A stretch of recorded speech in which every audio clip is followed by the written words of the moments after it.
பம்பையில தலைமுழுகி பாவங்களை அதில் கழுவி அன்னதான படையலிட்டு அழகழகா தீபமிட்டு சபரிமலை பயணந்தானப்பா எங்க வழித்துணையா வந்து சேரப்பா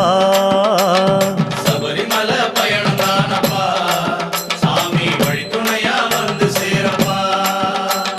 கன்னிமூலம் சந்நிதியில் கணபதிய கை தொழுது அண்ணாந்தான் நீலிமலை ஐயாவும் கைப்பிடிச்சு கந்தமலை ஜோதியானவா எங்க காவலாக வந்து சேரப்பா